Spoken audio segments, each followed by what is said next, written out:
हरे कृष्णा। कृष्ण कथा पार्ट 5। कृष्ण कथा पार्ट 4 में मैंने कृष्ण भगवान के गोवर्धन लीला की कथा सुनाई थी। अभी आगे की कथा कहता हूँ।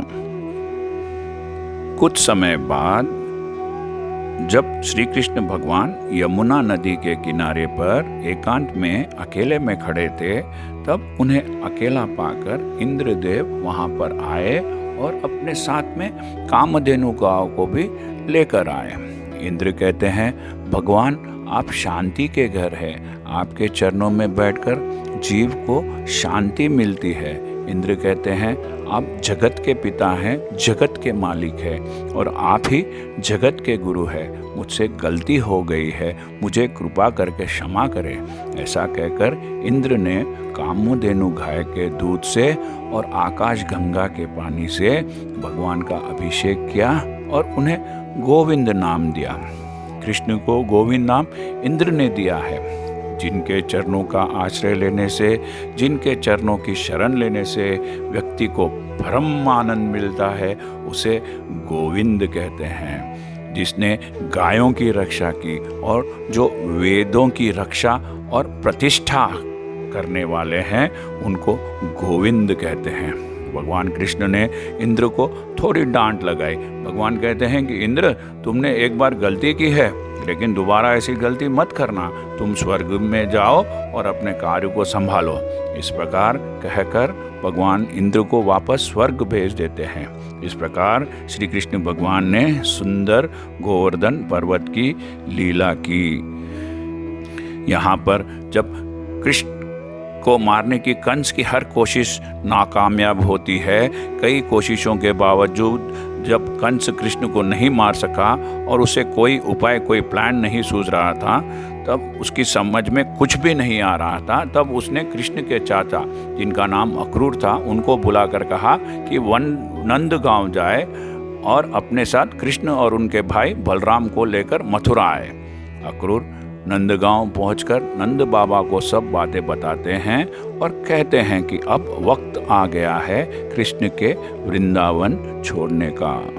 नंद बाबा कृष्ण और बलराम से कहते हैं कि वे दोनों मथुरा जाए और अपने कर्तव्य को निभाएं और कहते हैं कंस को मारकर अपने माता पिता को कारावास से आज़ाद करवाओ, बंधन से मुक्त करवाओ। अब कृष्ण के वृंदावन से विदा होने का समय आ गया।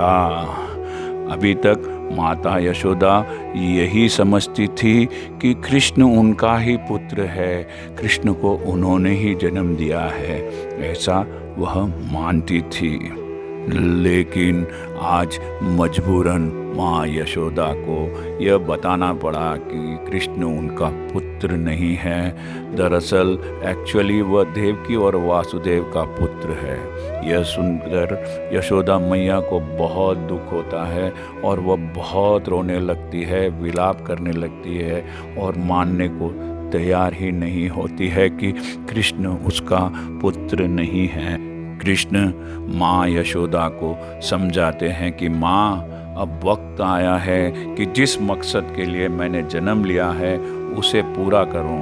यशोदा माँ पूछती है कि कृष्ण, क्या अब सब तुम्हें देवकी नंदन कहकर बुलाएंगे? क्या कोई भी तुम्हें यशोदा नंदन के नाम से नहीं जानेगा? कृष्ण कहते हैं, जन्म तो देवकी माता ने दिया है, इसलिए कुछ लोग मुझे देवकी नंदन भी बुलाएंगे, लेकिन मुझे पूरा विश्वास है कि जब मैं पहली बार देवकी माता से मिलूँगा तो वह मुझे यशोदा नंदन कहकर ही पुकारेगी और तुम्हारे नाम से जो मुझे जानेगा वह तुम्हारी ममता, तुम्हारे प्यार और तुम्हारे बलिदान को जानेगा। तुम्हें प्यार, ममता और बलिदान की मूरत मानेगा। यशोदा मैया पूछती है कि हे कृष्ण, क्या तुम अब कभी भी वृंदावन में लौट कर नहीं आओगे? कृष्ण कहते हैं, सभी अधर्मियों को, असुरों का नाश करने के लिए मैंने इस पृथ्वी पर जन्म लिया है माते। वे कहते हैं कि जिस तरह गंगा माता स्वर्ग से धरती पर उतर कर आती है और उसमें बहुत से परिवर्तन, चेंजेस होते हैं। वह धरती को तो पवित्र करती है, पर धरती उसे मलिन कर देती है, पल्यूट कर देती है, लेकिन वह लौटकर स्वर्ग तो नहीं जा सकती ना माँ। हाँ, सारी सृष्टि की रक्षा करना ही मेरा धर्म है। और कहते हैं कि मामा कंस तो केवल आरंभ है, शुरुआत है। मेरी यात्रा का, मेरा उद्देश्य का अंत तो बहुत दूर है माता। कई वर्षों तक मुझे ऐसे ही सारी धरती का भ्रमण करना है, सारी धरती पर घूमना है, और इसका आरंभ, इसकी शुरुआत आज से हो रही है। इस धरती माँ से सभी अधर्म को मारकर इस धरती माँ से अधर्म के बोझ को मिटाना है। कृष्ण माँ को समझाते हुए, दिलासा देते हुए कहते हैं कि माँ, मेरी आत्मा तो आपके शरीर में हमेशा रहेगी और तुम्हारी आत्मा को मैं अपने साथ लेकर जा रहा हूँ। ऐसा कहकर रोती बिलखती यशोदा मैया को कृष्ण छोड़कर निकल जाते हैं। आप महसूस कीजिए उस माँ के दर्द को, आप महसूस कीजिए उस पुत्र के दर्द को, जो एक दूसरे को जी जान से चाहते थे, लेकिन आज उन्हें जुदा होना पड़ रहा है, उन्हें अलग होना पड़ रहा है। मानव जाति के उद्धार के लिए, मानव जाति की रक्षा के लिए एक प्रभु, एक भगवान, एक मसीहा ही ऐसा कर सकते हैं। मानव जाति के कल्याण के लिए, धरती माँ के कल्याण के लिए कृष्ण ने ऐसे बहुत से बलिदान दिए थे, बहुत से त्याग किए थे। अब तो और एक परीक्षा की घड़ी है। अब कृष्ण राधा रानी से मिलते हैं। राधा कहती है कि हे कृष्ण, तुम हम सब गोपियों को छोड़कर कैसे जा सकते हो? कृष्ण कहते हैं, हे राधे, मैं अपने शरीर का एक अंश यहाँ पर छोड़कर जा रहा हूँ।